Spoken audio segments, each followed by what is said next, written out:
Hay aspectos de hecho, ¿sí? Los derechos es porque alguien nos otorga esos derechos, unos derechos que nos otorga o una entidad suprema, o que puede ser una ley, fíjense, ley con mayúscula, otorgado por una entidad suprema, que son quienes deciden las leyes, ¿sí? Una ley divina, ¿sí?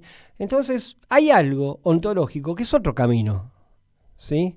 Que es el camino de, me gusta pensarlo desde ese lugar, porque tiene que ver, hace a cualquier esencia, y ya hablo de esencia y me estoy pateando en contra, ¿no? Hace a cualquier pensamiento, y ahí no me estoy pateando en contra, de lo que puede pensarse como una idea de mismidad. Somos lo mismo en tanto y en cuanto, ¿sí? De hecho, nos corresponden las cosas. Eso es un pensamiento ontológico. Ontológicamente somos iguales. Pero me sirve tomar prestada una metáfora, la metáfora quizás de las más conocidas, una metáfora monoteísta, que desde el comienzo de los tiempos hay un tipo, un chabón que mata a su hermano. De ahí se abre un camino. O sea, se abre un mensaje, un terreno simbólico letal. Porque se instala de que eso, el asesinato de un hermano, está en el terreno de lo posible. Eso es un problema. Empezó siendo un problema, si uno lo quiere pensar desde esa dimensión metafórica, mítica, ¿sí? Hasta hoy. La historia de la vida humana en la Tierra demuestra esto, ¿sí? Las guerras, primero, sí, ejércitos combatiendo, pero desde el siglo XX ya no son solo los ejércitos combatiendo, ¿sí? Sino que son las guerras mundiales que reclutan en sus filas a la población civil. Algo inédito hasta ese momento. Las guerras mundiales y los genocidios dentro del seno de las mismas guerras y en sus posguerras, quedando distribuido el mundo como queda distribuido, ¿sí? ¿Qué potencias son las expansionistas? Hay que pensarlo. Los genocidios de la posguerra, el Plan Cóndor. Una de las potencias, no son muchas, ¿sí? Una de las potencias perpetradoras de genocidios. La potencia, podríamos decir, expansionista por excelencia, necesitó y necesita hasta hoy día ofrecer otro reflejo de sí mismo al mundo. Entonces surge los derechos humanos, y ahí les ponemos mayúscula, como concepto. Concepto que se exporta, lo tomamos. Pensemos hasta dónde llega, cuando digo lo tomamos, ¿no? Hasta dónde llega su poderío mediático global, ¿no? Tomamos al país más genocida del planeta, me animo a decirlo, en tanto promueve, genera, planifica genocidios en países periféricos con el fin del saqueo colonial, imperial. Ese país se vende al mundo, paradójicamente, como el paradigma de los derechos humanos. Linda paradoja. Uno de sus pilares mediáticos de los Estados Unidos de Norteamérica fue y sigue siendo, fue desde desde el triunfalismo de la guerra, con todos sus tópicos, ¿sí? Promoviéndose mediáticamente como la nación triunfante, sabiendo, ¿sí?, que no fueron ellos quienes definieron el fin de la Segunda Guerra. Fue y sigue siendo uno de sus pilares mediáticos el cine, ¿sí? Su cine institucional, ¿sí? Con, por ejemplo, una de montón, ¿no? Sus excombatientes en el cine norteamericano, y más excombatientes que gente, ¿sí? Sus excombatientes conflictuados por medio de primeros planos, por medio de las épicas, ¿sí? Por medio de su impronta racista, discriminatoria, hoy reemplazada por un manto de corrección política. Podría seguir con ejemplos. Pero bueno, volviendo, no nos queda otra alternativa, pienso, que pensar ontológicamente frente a todo esto, ¿no? No desde ese mito de origen que legaliza lo peor un hermano mata a otro, sino tomando aquella dimensión de lo humano en donde nos distinguimos de los animales, por lo cual podemos afirmar que somos todos iguales. No ante la ley ni ante una entidad no comprobable, sino ontológicamente somos iguales. Entonces nos damos cuenta que aquel concepto de derechos humanos nos queda muy chico. Pero tomando lo que nos sirve, porque no es que no sirve nada de ese concepto puede ser un disparador para pensar desde la defensa de lo que de hecho es nuestro. Desde nuestro terreno, el cine. Acá pensamos desde nuestro terreno el cine. Y hay películas que les contestan a aquellas otras. Hay imágenes, pintura, fotografía, hay imágenes mentales que promueve la literatura, que le contesta. El cine y los derechos humanos tienen entonces un punto de encuentro aquí. Las imágenes y los derechos humanos tienen un punto de encuentro aquí, y la posibilidad de multiplicidad de producciones y de formas. Esto comprende a todo el terreno del arte, a todos los movimientos contraculturales, ¿sí? Como les decía recién, la literatura, la pintura, las artes performáticas, de las cuales nos hemos ocupado acá también y nos seguiremos ocupando, las diversas formas de expresión. Entonces, ¿cómo pensar los derechos humanos en las imágenes? Allá vamos.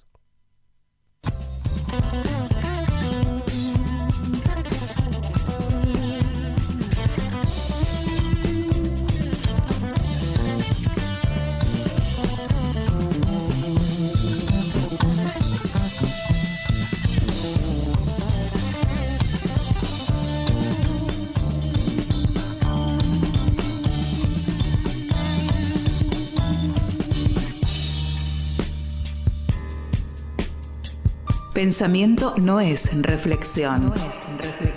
Con el pensamiento adviene lo nuevo, lo intempestivo, el azar, periferias del cine.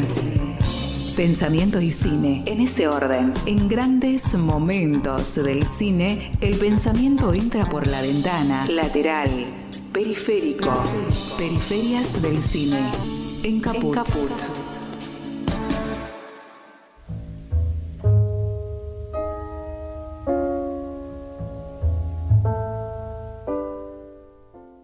Me gusta darme estos instantes antes de arrancar el programa, sobre todo con un comienzo tan power, ¿no?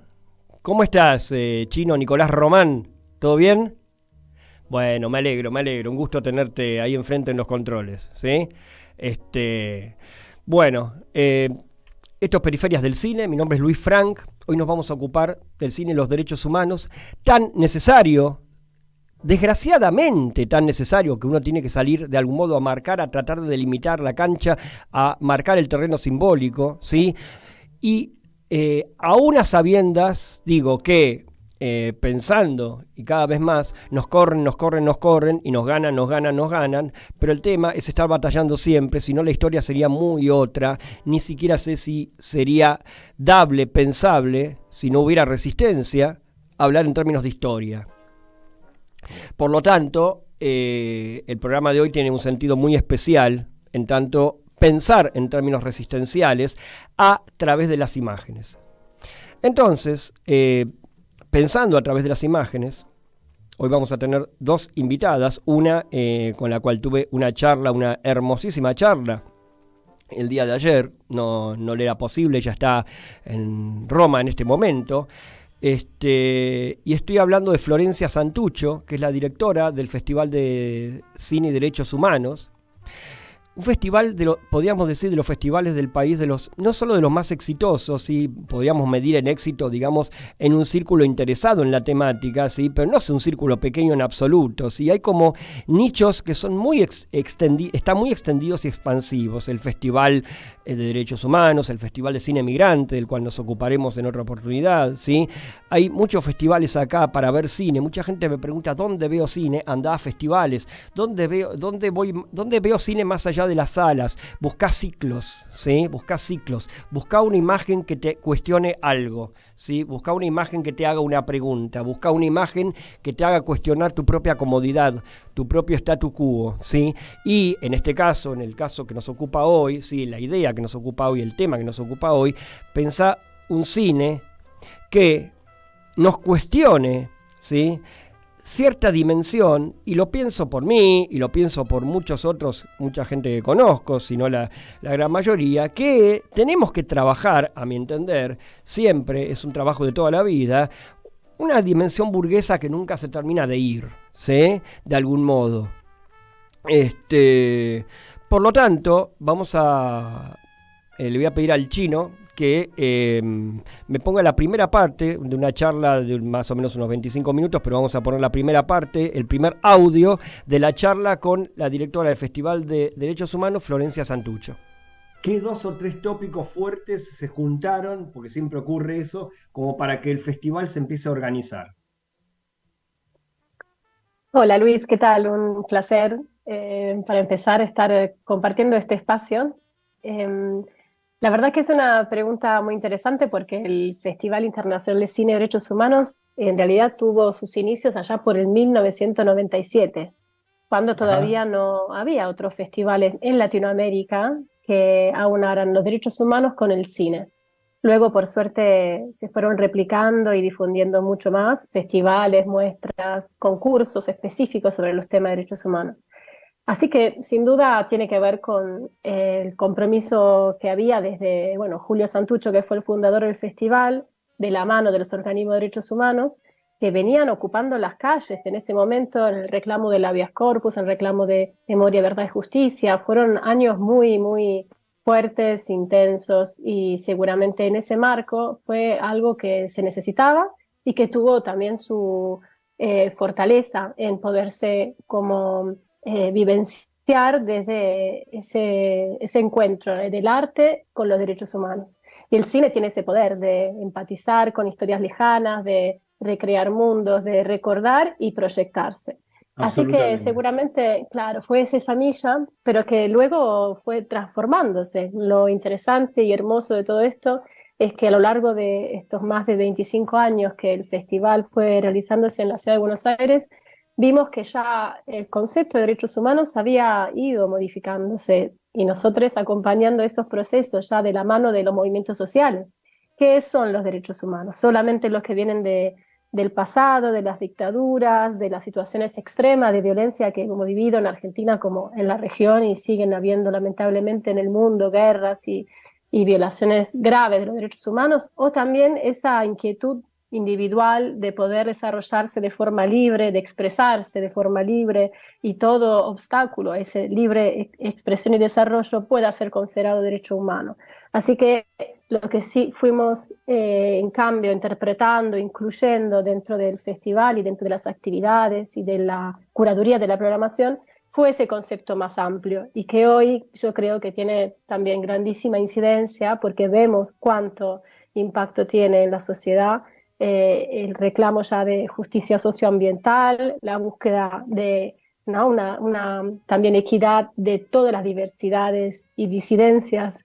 En cuanto al género, ya no hay solo un discurso, sino hay muchas identidades y visiones que hacen de la lucha por los derechos humanos un espacio en constante construcción, y el cine es un aporte, es una herramienta de transformación social, pero solamente en esa integración con las otras visiones y formas y representaciones puede llegar a tener un efecto real en nuestra sociedad. Es interesante lo que decís porque esto nos lleva a pensar mucho más extensivamente en relación a esa visión acotada de los derechos humanos que viene de la normativa norteamericana, ¿no? Que uno dice, Estados Unidos, digo, en teoría pertenece al continente, pero en los aspectos de derechos humanos tenemos que pensar en una separata inevitable ahí, ¿no? Estados Unidos, Canadá, resto de América, ¿no? ¿Cómo lo ves eso? Y sí, por supuesto, la famosa Declaración Universal de los Derechos del Hombre, que ni siquiera incluía a la mujer en su definición, es uno de los emblemas, digamos, de esta contradicción, y que siempre tiene como quienes se apropian de esa declaración desde un lugar también de legalización de una propuesta que fue seguramente inicial, importante, pero ya no es tan representativa como en el presente, claro. Y de quienes transforman esas luchas y visiones y reclamos en la construcción diaria, en los ámbitos sociales, vinculares, familia. Y entonces yo creo que la diferencia sustancial es esa, que, en Estados Unidos, Canadá, hay un modelo también de sociedad y de poderes, digamos, ¿no? Que se mantienen un equilibrio y definen políticas y prácticas que tuvieron su participación directa en las dictaduras latinoamericanas, siguen teniendo obviamente una gran incidencia por las grandes corporaciones que no aplican más la fuerza, digamos, de armas, pero sí siguen manejando la geopolítica y particularmente los territorios latinoamericanos, con lo que conlleva esas guerras sutiles, ¿no? Sin armas, pero que Absolutamente. siguen siendo Y, graves. y las plataformas, ¿no? La plataforma. Bueno, ahí entramos sobre el tema de esta última edición del FIC, porque tratamos los derechos digitales como nuestro enfoque central y abarcamos justamente esa manipulación de datos que sucede cuando uno ingresa en una plataforma web, cuando vas respondiendo las preguntas de los cookies, cuando compartís fotos, información privada en las redes sociales o tenés que responder a formularios para avanzar en algún tipo de propuesta comercial o hasta de educación. Bueno, me preguntaban durante el festival, pero esos temas no nos afectan en Argentina, porque lo tal, eso sucede en el primer mundo, en Estados Unidos tienen ese debate de la privacy o de los derechos digitales, por ahí en Europa hay políticas, pero ¿por qué en Argentina? Y lamentablemente Argentina, así como es territorio de disputa para las corporaciones que quieren apropiarse de los recursos naturales, para también la trata de cuerpos y órganos, también es un territorio clave para apropiarse de esa información de las personas, porque vos estás entregando información privada que sigue siendo una herramienta para las empresas para entender qué tipo de productos se le pueden vender a esa población, qué tipo de necesidades, qué tipo de ¿no? incidencia tiene un sector respecto a otro. Y es un estudio, una información importantísima hoy en día para que los intereses geopolíticos puedan desarrollar políticas, prácticas, productos en ciertos territorios. Y a la misma Claro. manera tenemos ahora todo lo que sucedió después de la pandemia, en donde la cuestión de la inteligencia artificial, el control de el face control, ¿no? Como que poder reconocer los individuos a través de filtros, ¿no? Por simplemente siluetas, por datos. Eso también es un mundo porque estamos entregando nuestra información para que otros elaboren y desarrollen ¿Vos proyectos. podemos usar la inteligencia artificial desde tu lectura a nuestro favor? ¿Habría alguna forma en que eso pudiera ocurrir? Porque hasta ahora nos la pasamos pensando en los aspectos negativos de esto.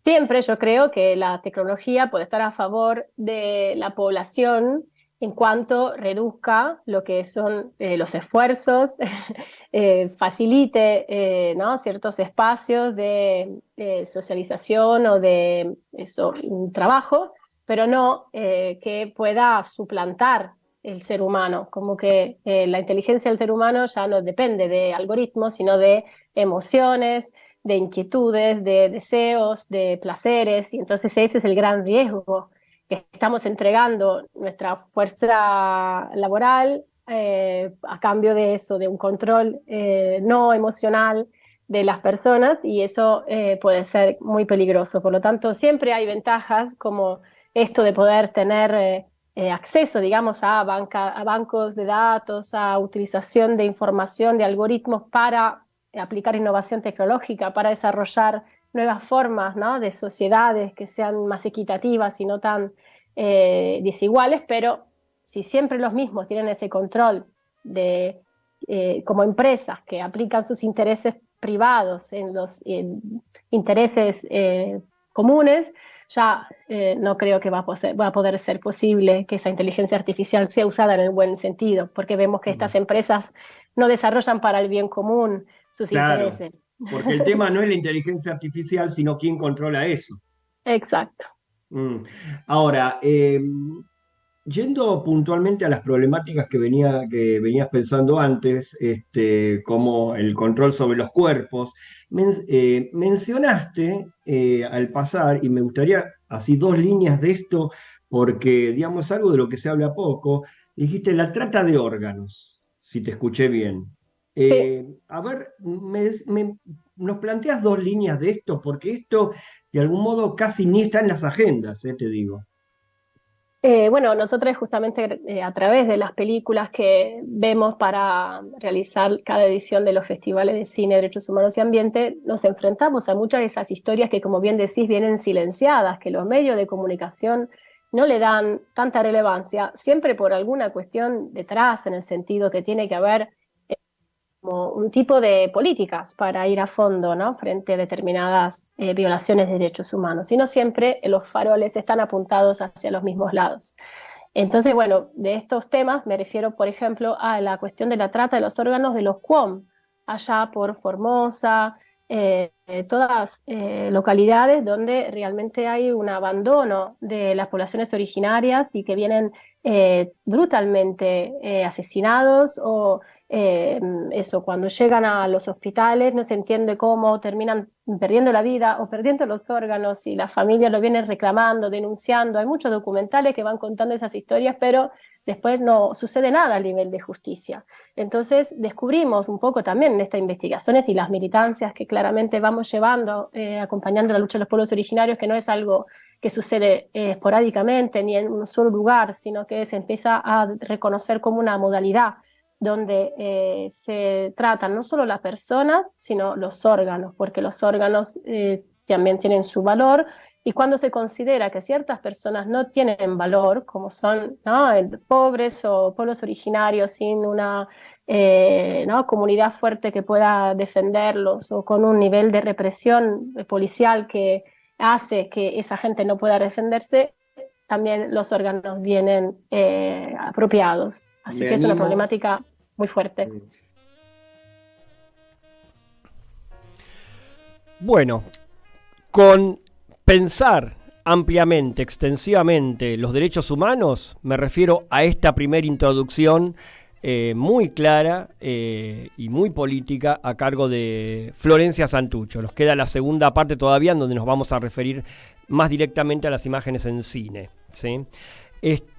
Antes de pasar a nuestra siguiente invitada, les propongo, y de algún modo siguiendo con la temática, una persona que yo aprecio especialmente, Alan Garvey. Alan Garvey es un rapero que está haciendo un carrerón propio, ¿sí?, luego de una vida durísima, ¿sí?,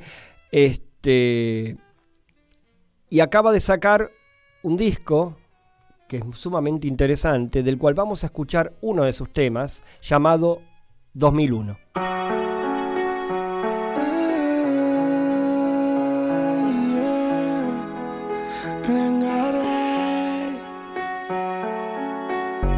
Todo comenzó en el 2001, donde en la villa siempre faltó para el desayuno. Panza con hambre y no era por ayuno, se llevaron la torta y no hay mi caja para ninguno. Entre corazones rotos se conforman con tan poco. Llegó un 10 de agosto al Posada con la moto y nació esta flor de loto.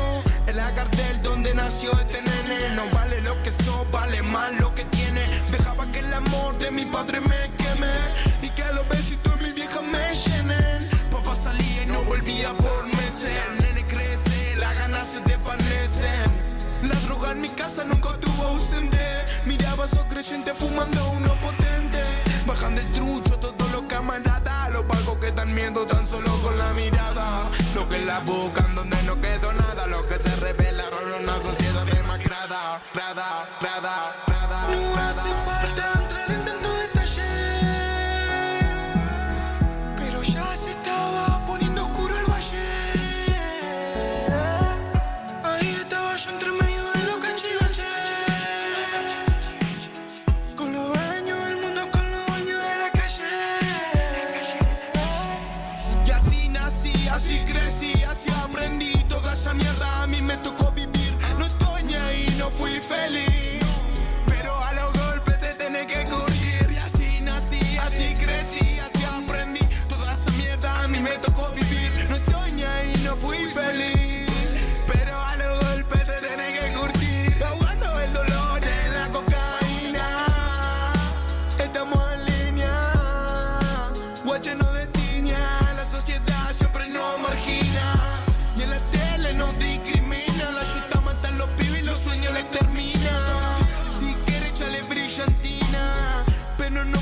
frase en la villa. Mi coraje no depende de una pastilla. Si no tenés magia, ven y te hago la tilla. Ando por los pasillos de la villa. En la cintura tengo la que brilla. Así nos criamos a los ponchazos. Lluvia de balazos, nevadito, marca y faso. De plata estuvimos escasos, pero la rescatamos en un realizazo. Gramos en la balanza, otro día otra matanza. La yuta no descansa, no, lleno de odio. Van directo a cobrar venganza. Tiro y puñalada, directo a la panza. Esto es la Gardel, no es la franja de Gaza. ¿Qué es lo que pasa? Que la letra no le alcanza. Y así nací, así crecí, así aprendí. Toda esa mierda a mí me tocó vivir. No estoy ni ahí, no fui feliz. Pero a los golpes te tenés que curtir. Y así nací, así crecí, así aprendí. Toda esa mierda a mí me tocó vivir. No estoy ni ahí, no fui feliz. Pero a los golpes te tenés que curtir. Donde la pista siempre faltó para el desayuno. Pasa con hambre y no era por ayuno. Se llevaron la torta y no hay migaja para ninguno. Todo comenzó en el 2001. Donde la pista siempre faltó para el desayuno. Pasa con hambre y no era por ayuno. Se llevaron la torta y no hay migaja para ninguno.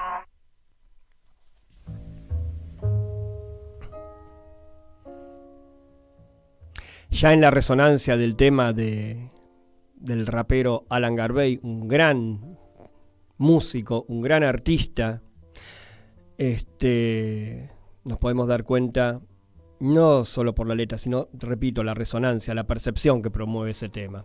Hablando de percepciones, siguiendo con la temática, vamos a conversar unos minutos.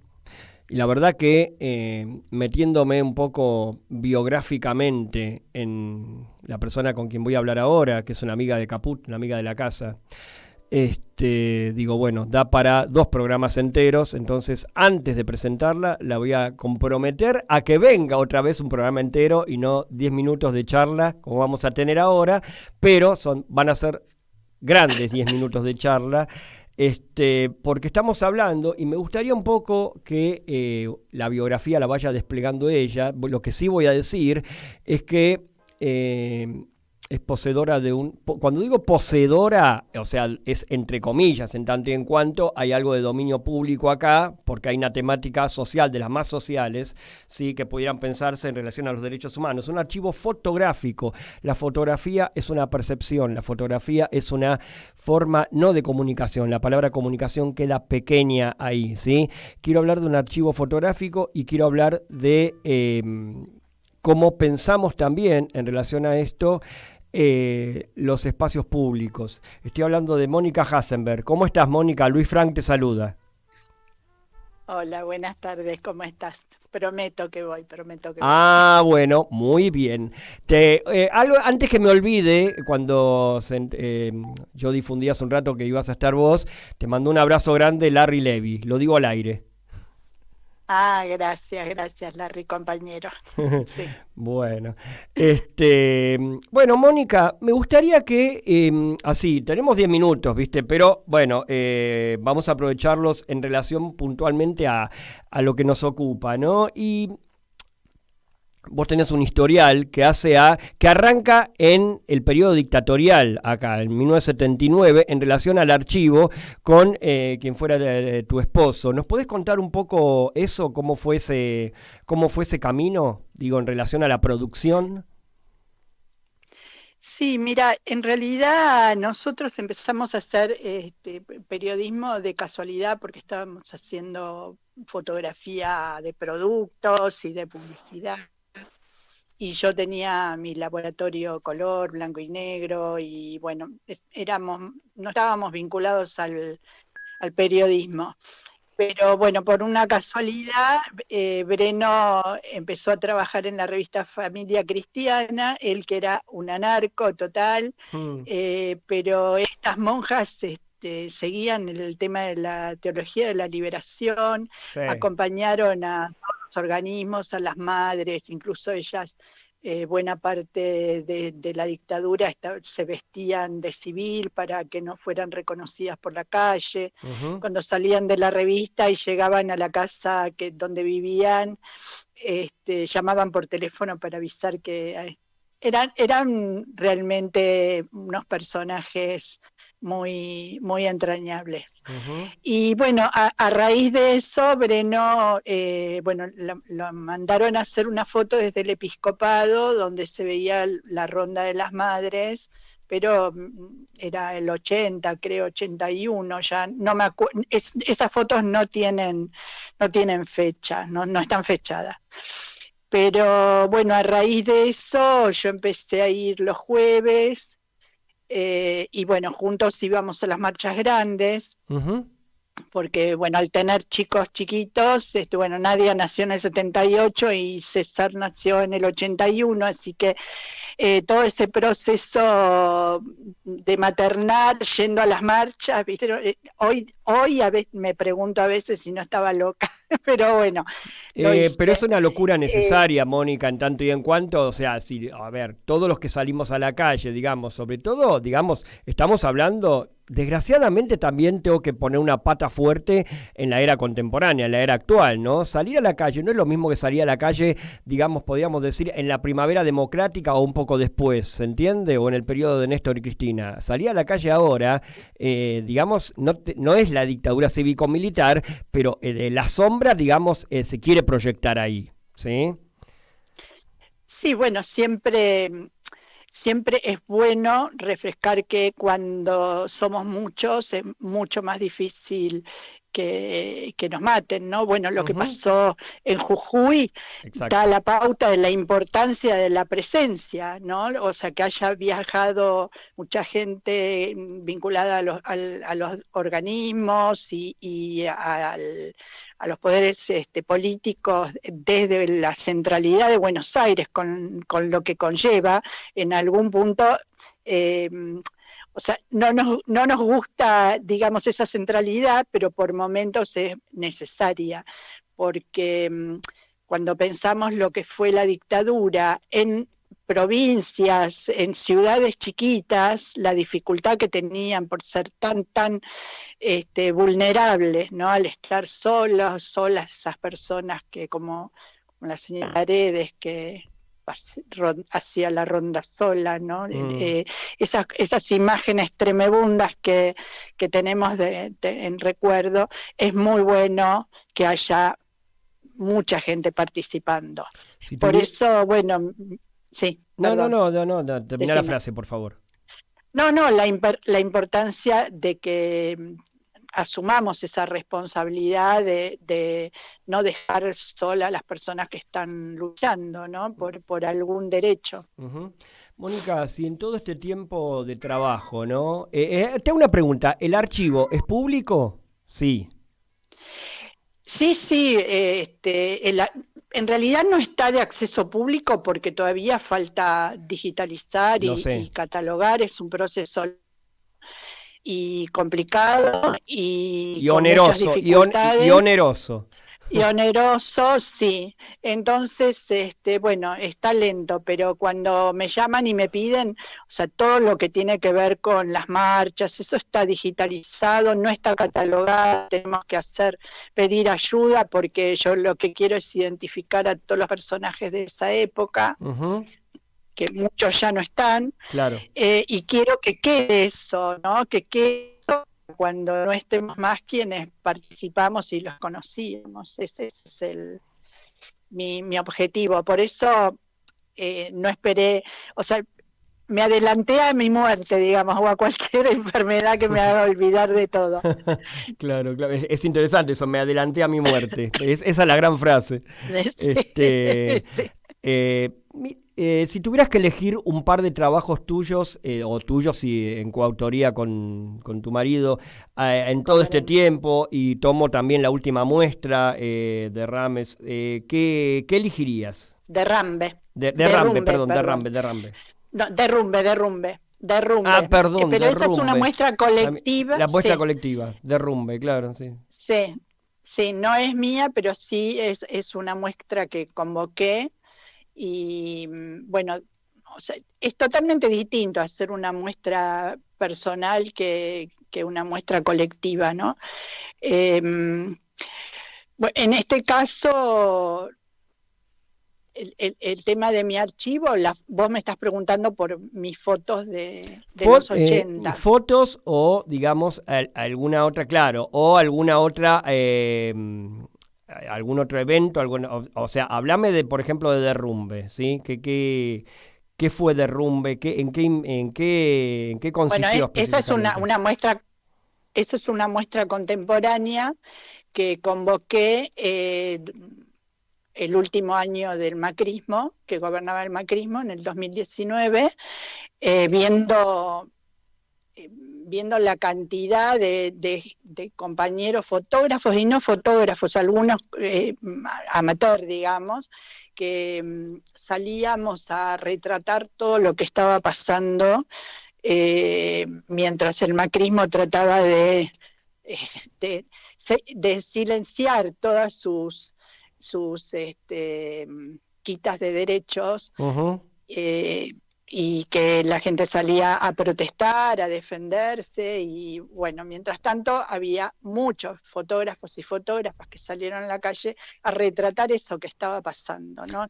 La defensa por parte del pueblo y la violencia policial que patrocinó. Bueno, lo que vimos en Jujuy es lo que vivimos en la ciudad de Buenos Aires durante los 4 años que gobernó el macrismo. Exactamente. Lo que me hace pensar, lo que me lleva a pensar que Derrumbe, viste como uno se traba cuando está a veces en una conversación y no le sale una palabra tan sencilla como derrumbe, que era lo que me pasaba. Bueno, Sí. ¿qué es esto que, siempre estamos pensando, siempre estamos hablando, o digamos de algún modo pensando con imágenes, la disputa por el espacio público, ¿sí? Como el espacio público, que digamos, es de todos, ¿sí?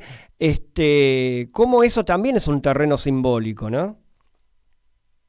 Sí, acá hay un tema por el cual, que es lo que a mí me estimula a seguir participando. Pero lo que yo hago con mis fotos, particularmente, es llevarlas sobre todo a espacios educativos, escuelas, universidades, en las plazas. Yo creo que no hay conciencia de qué significa un derecho y que por cada derecho que tenemos hubo muchas muertes en el mundo, no Exacto, solamente acá. exacto. Entonces, por un lado me interesa mostrar la gente luchando por sus derechos y que se les vea la cara. Por eso yo imprimo muy grande, porque eso permite identificar a las personas que están protagonizando, digamos, la resistencia o las luchas, y ver que no son demonios, que es gente igual a las madres, a los familiares, ¿no? Ujú, ujú. Perdón.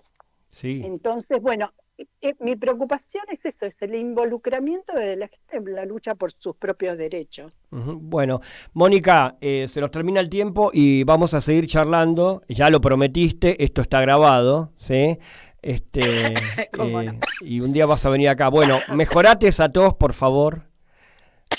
Por eso no fui, porque Claro, estoy en ese iba a estado, venir perdón. Mónica, iba a venir al estudio. Bueno, mejorate, doble mérito por haber estado al aire, ¿no? Por supuesto, te agradecemos muchísimo. Así que bueno, nos No, estamos gracias por la encontrando. invitación. No, por favor, Mónica, te mando un abrazo grande. Hasta luego, gracias. Buen domingo. Buen domingo.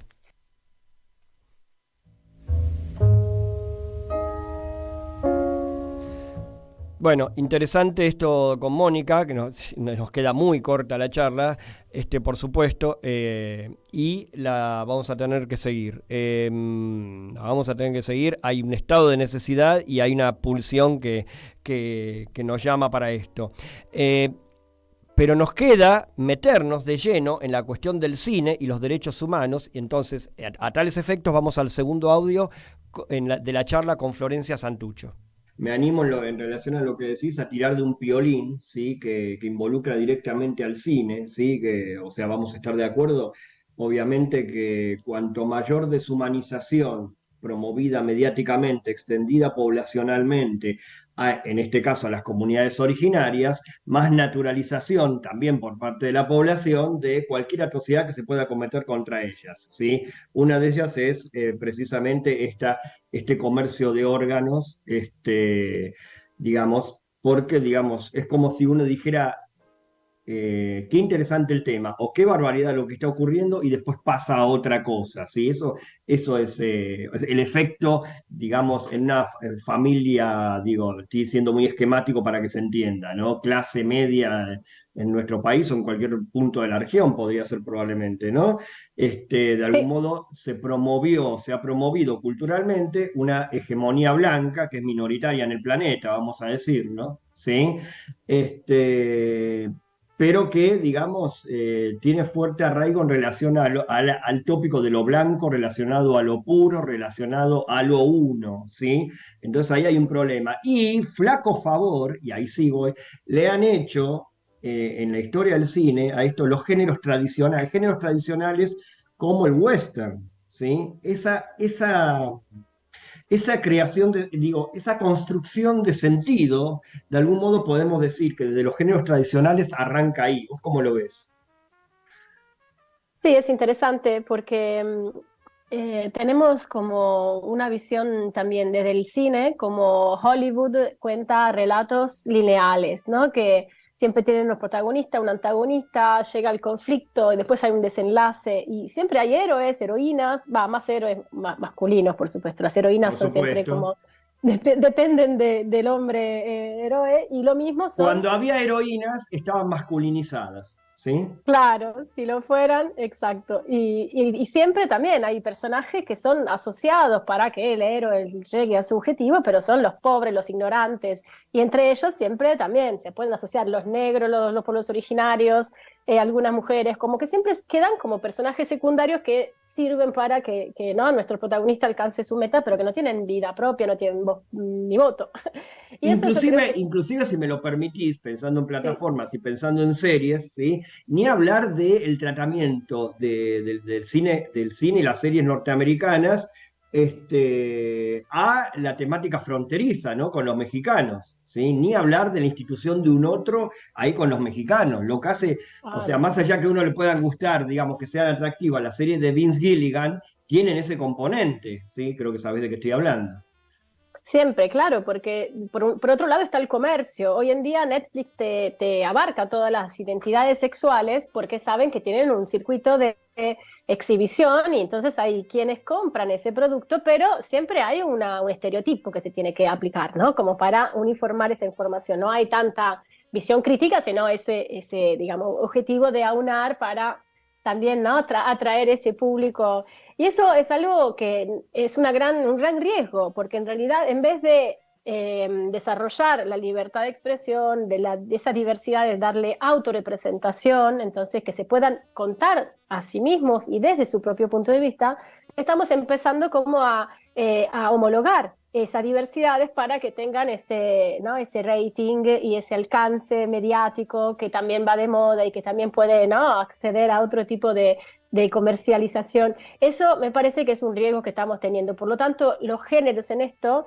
no tienen una definición tan clara. A veces uno como que encuentra temáticas como muy puntuales, muy críticas o muy interesantes desde el desarrollo de esos personajes, desde un guión hecho con ¿no? historias de vida o actores no profesionales, que puede ser un proyecto ultra comercial, pero con ese tipo de enfoque, evidentemente una financiación detrás que lo haya permitido. En cambio, tenemos a veces hasta proyectos menores, a veces documentales, pero que están hechos desde un poco esa idealización del buen salvaje, que tienen un Claro. riesgo mayor, porque uno lo concebiría como ¿no? un alcance cercano y termina replicando otros modelos como de inequidad. Eso nos pasa a veces a nivel internacional, cuando recolectamos películas, es muy difícil poder abarcar una misma problemática desde diferentes enfoques, géneros, formatos. Entonces, cuando tenemos como un tema central y buscamos qué películas puedan contarlo, tenemos que aplicar muchos criterios, porque a veces una película sobre la revolución en Egipto puede tener muchos fondos de un país, de Holanda o otro, pero que tenga una visión parcial, a veces también como estereotipada de los personajes. En cambio, buscar un egipcio que pueda hacer una película, por ahí con pocos recursos, pero contar algo mucho más real, mucho más, ¿no? Como fehaciente a esa realidad que están viviendo, es otro proceso. Entonces, ¿qué es lo que valoramos? Valoramos el producto final como mensaje, como, ¿no?, complejidad de la narrativa desde ese contexto y punto de vista, o solamente el producto final para la venta internacional. Ahí es donde nos cuestionamos muchas cosas y buscamos esa veracidad dentro del cine que hoy tiene millones de posibilidades. Tocaste un punto, así que para mí es el punto crucial, o sea, el termómetro justo para darnos cuenta dónde está parada ideológicamente la película, dónde está el punto de vista, ¿sí? Y habitualmente en estas producciones que mencionás, no digamos en los cines, digamos que podemos pensar por fuera de los géneros, sino digamos estas producciones que vos decías más chicas, que en realidad habría que ver cuál es el concepto de chica ahí, ¿no? Porque sale a pelear de algún modo el terreno simbólico, pero de algún modo me lleva a pensar cómo, a ver, cómo decirte,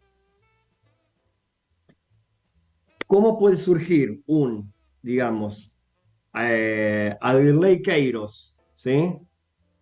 Que es alguien que me interesa muchísimo.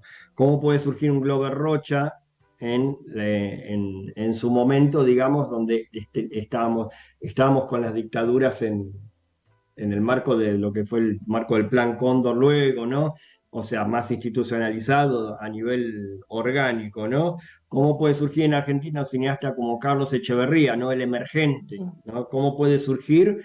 Y ahí sí voy al punto, digo, la idea del punto de vista, cómo se puede dar vuelta todo como una media cuando un villero como César González agarra la cámara. Entonces el punto de vista te lo da vuelta. Digo, ¿dónde está el punto de vista? Entonces, cuando uno nota perceptivamente que el punto de vista se dio vuelta, entonces inevitablemente hay un puente ahí para establecer en relación a que uno se dio cuenta que esa cámara está planteada desde otro lado. Entonces ahí la pregunta que uno podría hacerse es, pero ¿qué estuve viendo hasta ahora?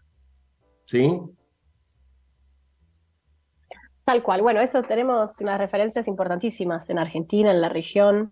Esto de, bueno, de César González, que realmente admiro muchísimo, tuvimos la oportunidad de tener en el Festival de Derechos Humanos, también se remite, por ejemplo, a experiencias muy interesantes en Brasil, como hablabas de Rocha, también en la actualidad, los últimos 10 años, digamos, Videos nas Aldeias, que fue un proyecto que surgió justo en las aldeas brasileras de las comunidades indígenas, con una formación en realización audiovisual que después implementaron ya como productora, distribuidora de sus propios productos. Y que tienen ¿Repetís el ese nombre? ¿Podés repetir el nombre?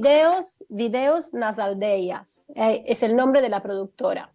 Y después hay, bueno, algunos referentes como más conocidos, pero tiene como ya producciones hechas por las mismas comunidades que tienen todo ese trabajo.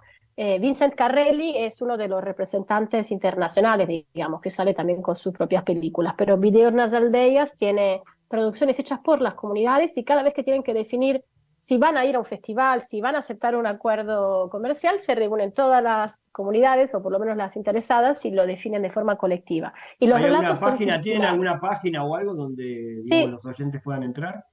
sí. Ahora, esta me parece que es la que sigue siendo actual, que es videonasaldeias.org.br. Perfecto. Y también en Facebook pueden encontrar a Vincent Carrelli, que es uno de los directores reconocidos de esta productora. Fantástico. Y bueno, y ellos cuentan relatos circulares, donde ese punto de vista es de los indígenas de esas comunidades, y para ellos la perspectiva narrativa tiene que ver con lo que van a contarle a otros, para que repliquen esas costumbres, ese tipo de vida, ese respeto mutuo y por el ambiente, la naturaleza. Ahí depende siempre cuál es tu objetivo. Y me parece que esa fue una experiencia maravillosa y que sigue siendo muy representativa a nivel internacional. Y luego también me acordé de lo que hicimos este año en la 20ª edición del FICD, en donde también participó Carlos Echeverría en su momento, pero que hicimos una retrospectiva de los 20 ediciones y mostramos Raimundo de Ernesto Ardito y Virna Molina, que justo se había proyectado 20 años antes en el marco de uno de los festivales de derechos humanos, justo en 2002, post 2001, y que eso también tenía una simbología importantísima, donde hablábamos desde el punto de vista de ese realizador que nos marcó a todos los movimientos de documentalistas latinoamericanos, que fue Raimundo Gleiser, que dio su vida por una causa y que se encontraba siendo referente de piqueteros y piqueteras en el 2001 en el Puente Pueyrredón, que empezaron a tomar la cámara también como forma de autorrepresentación de una lucha y un concepto que veía una unidad, ¿no? Una continuidad entre las dos generaciones, y las formas iban a ser seguramente diferentes, pero que sin embargo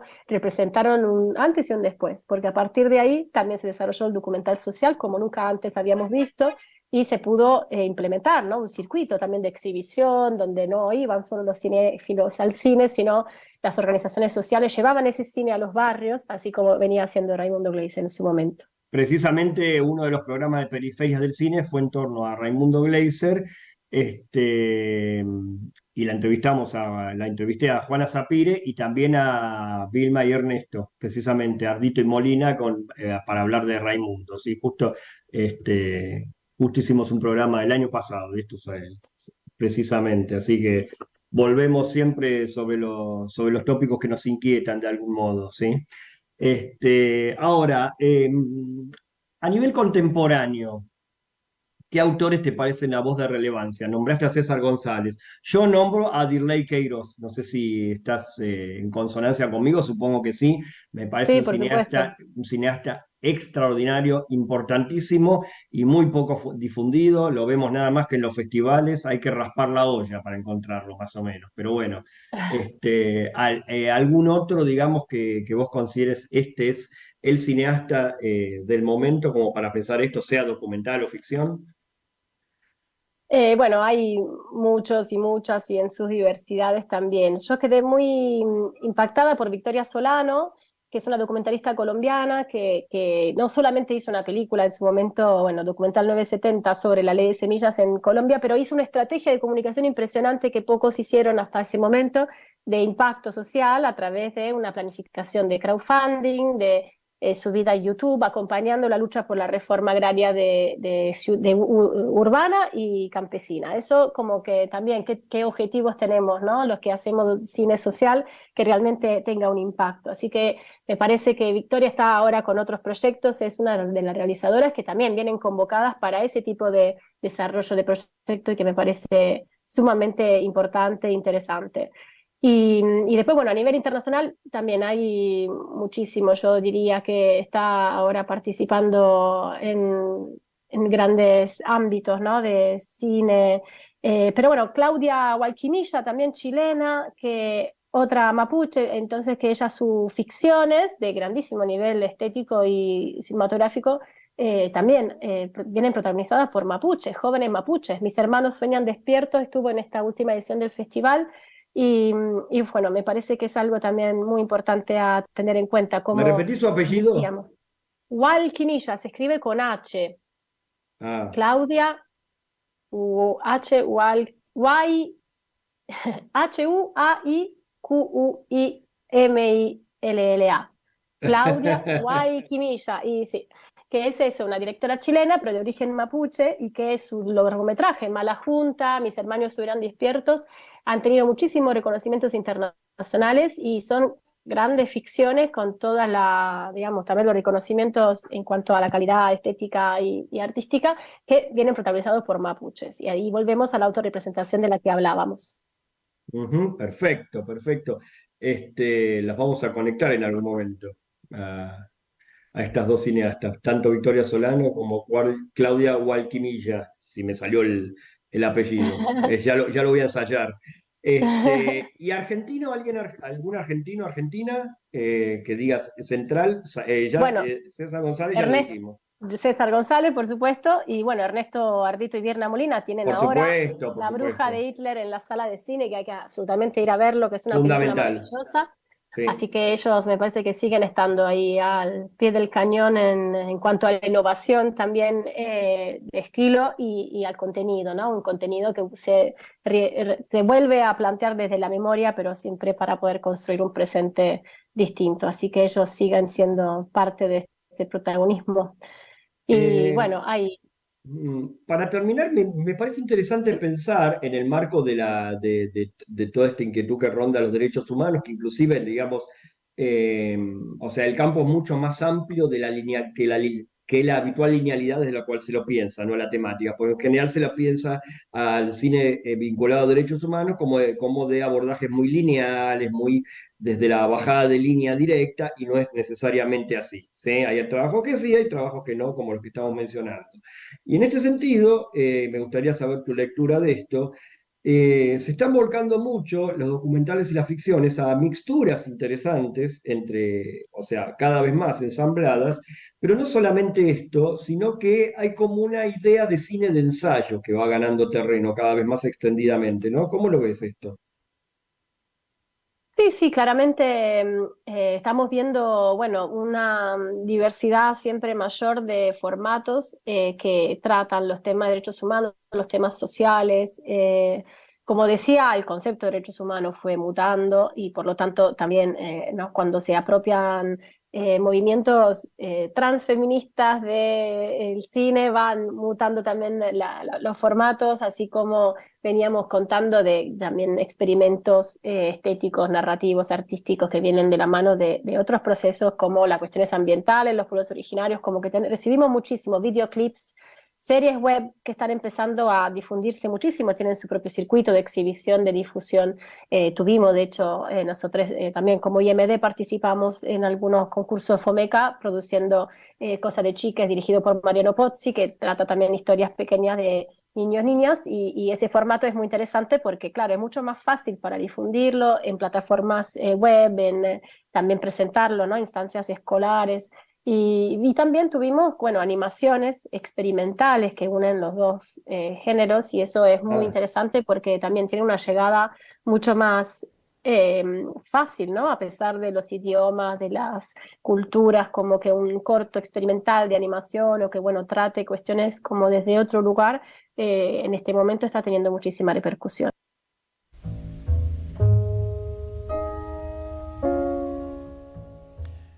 tanto oyentes y oyentas como el chino Nicolás Román repitan conmigo. Claudia Guayquimilla. Bien, le salió, a mí también. Ya me salió, ya lo practiqué desde la entrevista ayer hasta hoy, ¿sí?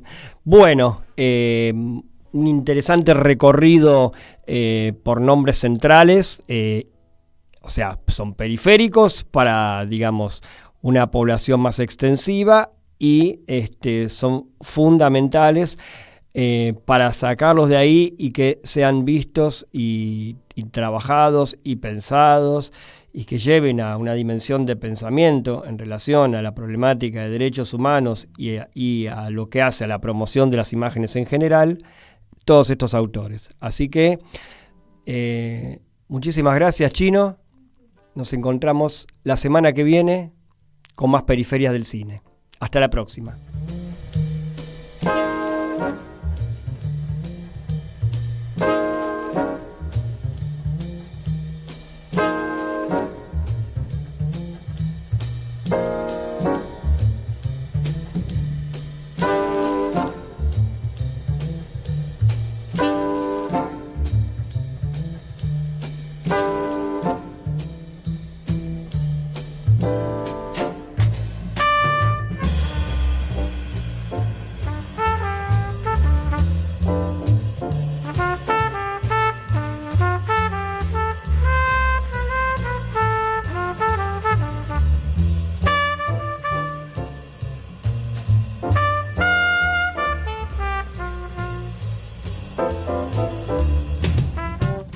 radiocaput.com. Estás conectado. Estás en Caput. Americano crece a la luz del sol. Clave de Fa. Música en vivo, entrevistas, actualidad cultural y comentarios. Conduce Mabel Curi. Los domingos a las 17 en Caput.